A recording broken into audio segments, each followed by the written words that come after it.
Fantastic. Colin Havey, ladies and gentlemen. Colin Havey!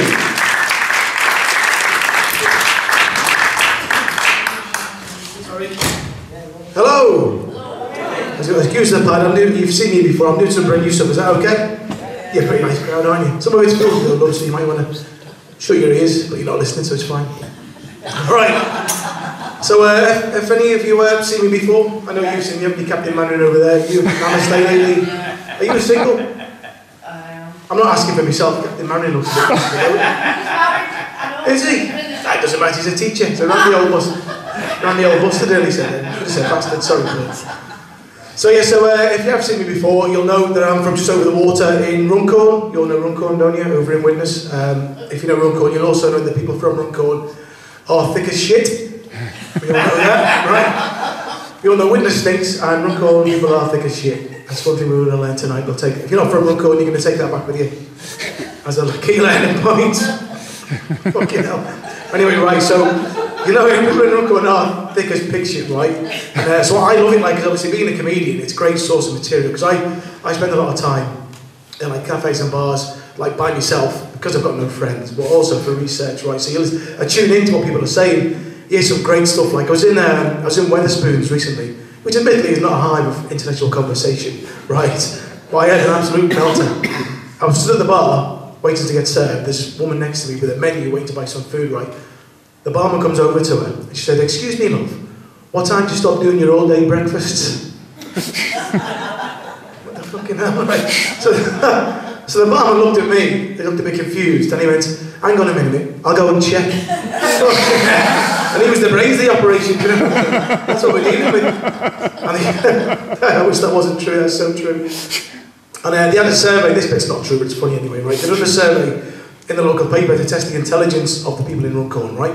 And it turns out that 98% of the population of Runcorn think the other 3% are shit at maths. So I'll stick to the two ones, eh?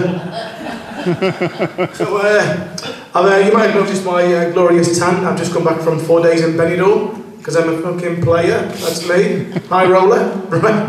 And I went with Ryanair, right? Let me tell you about the flight with Ryanair, right?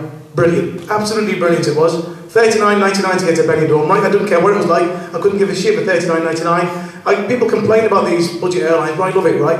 For $39.99 to get to Benidorm, I could sit on a crate of chickens, I wouldn't give a shit, right? A stewardess could come over and spit in me Stella for $39.99, wouldn't give a fuck. Are you alright there, Paul? You having a seizure? I'll say something funny in a minute. So yeah, I arrived in Benidorm last Thursday with what I'm now terming the reverse shits, right? If you don't know what that is, I arrived in Benidorm on Thursday with the shits, right?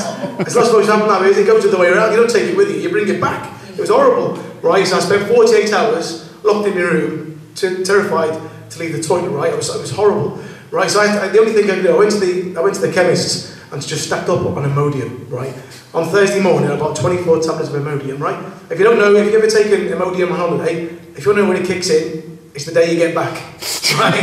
Honestly, right? And your mates are going out getting pissed every night, 2 nights running, coming in, absolutely bladdered, eating kebabs, farting. I was more jealous of the farts than the nights out, to be honest. You know, when you've ever got the 2 bob bits stuff, you'll know this one, yeah, right? I'm so sorry, right? When you've got the two bob bits, you back me up on this one, love. All you want to do is have a good fart, don't you? Yeah, there you go, she's gone, look, am I right or am I wrong? I'm so sorry. What's your name, Petal? Jackie. I'm sorry for bringing you into the fart conversation, but I'm sure you know what I mean. Does she like a fart? I don't know, I'm going to this is I didn't write that in there. I ignore that, Jackie, love. I'm just being petulant. And what's your name, fella? Jimmy. Jimmy, how long have you been with 2 double J? JLS, that's 2 JLS. How long have you been together? 26 years. Fucking how old were you when you met? Christ almighty. Ronnie, I'm so sorry. You seem that nice just now, just gotta go your farts and now your age. I'm sure you're younger. I don't know, maybe people age quicker around here, I'm not sure. I'm so sorry, I didn't write that down. Really sorry. Anyway, right, Benidorm and the shit. That's right. Okay, this is good. This is why I'm not on the telly, this. So I arrived back on Monday, right? Imodium kicked in, I'm backed up like the M6, man, it's fucking horrible. Honestly, I've not been in the toilet since. You know what it's like, right? Jackie, have you ever played that game? I won't bring you into this, I'm so sorry, Jackie. Have you ever played that game, Kaplunk? Right? Imagine playing Kaplunk, you take all the straws out, but the marbles stay where they are. That's what my fucking discovered. It's horrible, man. They keep doing the river to try and dislodge it, it's not working. It's horrible. But, fuck me. Right, well, so yeah, so I lost 4 days on the holiday, right? I was a bit disappointed as you will be, but I'm not too bothered because I'm going on holiday again later this year. I'm going to Thailand for 2 weeks by myself, which raises eyebrows, I'll be honest with you, right? But I've never been before. I mean, I've heard all about it, I've heard about the lifestyle and what it's really like. I mean, I laughed at my next door neighbour when he said he was moved to Thailand because he could live like a king. But he went over there, he married 6 women, and beheaded 2 of them, so I feel a bit bloody stupid now. Good one, that Scott Bennis said that was funny, so you don't know comedy. He's really good. Just ruined that, mate. What a fucking idiot. Tell a joke, ruin it. Brilliant. So, yeah, so also as well, I've got my first day all planned out. I can't wait, I'm really looking forward to it, right? My plane lands about 3 o'clock. I check into the hotel for 4:30, and by 7 o'clock, I'll be draining my spuds. I can't wait. I've signed up for a cookery class, Jackie. I don't know what you're laughing at, you're there too. Filthy minds we're dealing with here. Sorry, Jackie. So yeah, before I started doing comedy, I worked in a call centre. Is anybody working in a call centre here? Jackie? No? No, do you know where they are? Telephone. Oh, stop, Jackie. I'm good. Sorry, I want to stop now. Every time you ring me, I gamble.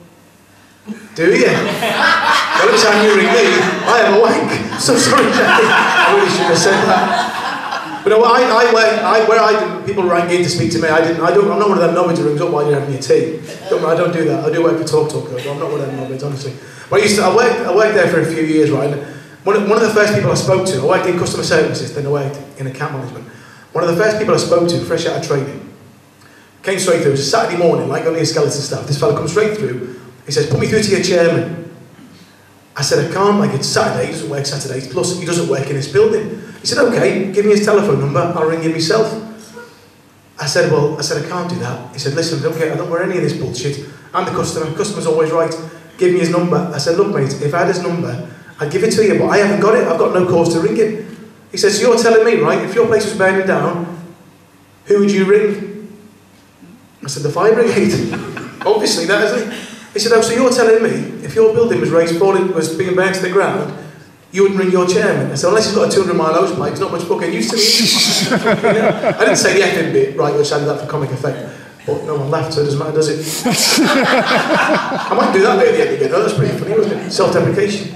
That's what I've done last week. That's defecation. Sorry, Jackie. Anyway, right, is anyone recording this? It's fucking gold, isn't it? Oh,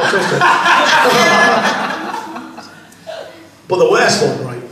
I was working in account management, and you know, I worked for O2, you know that big monstrosity glass building on the edge of Runcorn. I worked there, and you know they sponsor the O2 Arena down in that day London. Jackie, have you ever been? It's a lovely place, right? And so I went down there. We used to go down to different events, and this was in 2009. You know when Michael Jackson was doing that run of about 50 nights in a row down at the O2 Arena. So we've got loads of tickets for our customers to go down. Everyone's looking forward to.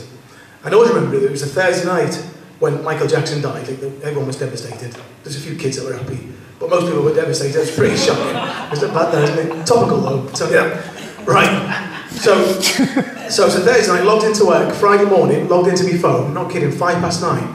I got a phone call off one of my customers. He said, "God's honest true story, right?" 9:05. He rings up. He said, "Colin," I said, "You know, you got us those tickets for Michael Jackson?" I said, yeah, obviously the concert's not going ahead. I said, "Yeah, we were all disappointed when he died as well." I thought, not as disappointed as he was. Like, he said, "So what I want to know is what are you going to give me in compensation because I can't have those tickets?" And I can't believe it, it's not even cold. I said, "Well," I thought he was joking. I said, "Excuse me." He said, "Yeah, so me and the people in the office want to know what you're going to do for me as compensation because we can't go and see Michael Jackson." I said, "I get you tickets for the Jackson 4. He went, "Fucking." It's the funniest thing I've ever said.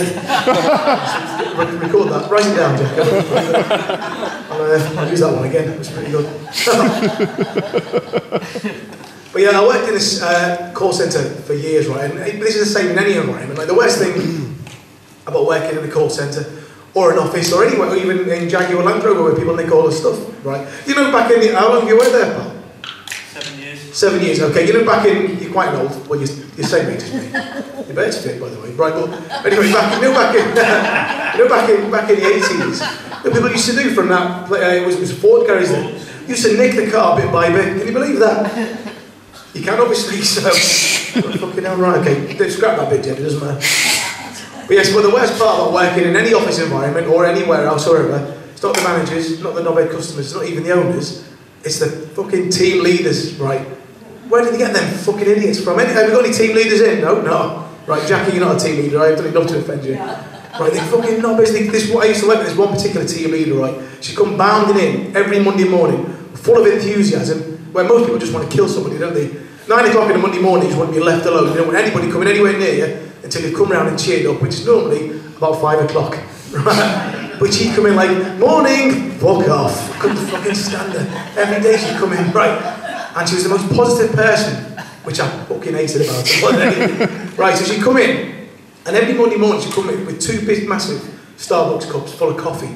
Right, and one morning she was really getting on me tits, so she finished this one glass of Starbucks, one cup of Starbucks. She went, oh God, I love me Starbucks, and I can't really start my day without me fix of caffeine, because it really wakes me up, really gets me decision-making tools flowing, and prevents me from making any piss poor, potentially disastrous decisions. I said, you're so fucking mobiles, love, it's not NASA. You know what I mean?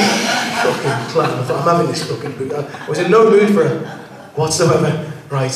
And then she said, what's up with you today? I said, I'll tell you what's up with me. I've got a fucking shit job. I'm 44 years of age. I've got a shit job on minimum wage, and I've had enough. She said, oh, well, Colin, you should just be grateful in this day and age that you've got a job. And I said, well, you know that time you got chlamydia? Were you grateful you'd had a shag? She goes, oh, fuck off, Colin. Finally broke her, Jackie. Fucking broke her. How horrible was that? I just wanted to break her really like, well, she wasn't nice, she was a grass. Fucking. Did you record that? Oh, Jen, that was alright, wasn't it? You enjoying this? Yeah. Can you see me on the telly anytime soon? Don't say no. Cheeky bastard. Are you sure you'll let him have? No, forget it anyway. But, fucking hell. So yeah, so I mentioned before, I'm 44 years of age. I'm 45 in August, which I know most of you are shocked about. So I'm not bothered about getting old, like, because I think you can probably tell under these lights I look quite good for my age. Would you agree, Jackie? If you say so. Thank you. One nil to Jackie, everyone. You need that sick, you can walk, I'm telling her the DSS. Well, I do. I generally look alright for my age, and most people, apart from Jackie, though, to be fair, is get their own back on me. Right? They're quite shocked when I tell them I hold out, say I'm 45, like, oh, piss off, you're messing about. Like, why I'd wind any of you up about that is beyond me. Like, I was in a nightclub recently, I think that's what they call them, right? And there was this girl in there, she's about 23, 24. She was absolutely stunning, stood there by herself. I thought, you know what? I'm going to go and chat her up. So I know we're talking to her. I told her I was 45, she went, look, fuck off. I said, you know what? Everyone says that. Because I've never enough of that. People don't normally laugh, but I tried it anyway. Jackie's laughed, or she's farted, I don't know. Sorry, I'm so sorry, Jackie. Really sorry. Fucking hell, I've got over by fucking loads here. Sorry. Right. Right, I'll leave it on this one. Right, I had a proper traumatic experience the other week, Jackie love. I found my first grey pube, right? Devastating.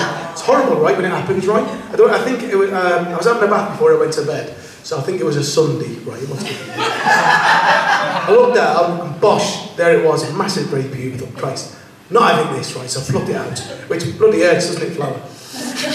Have you got pubes, madam? No.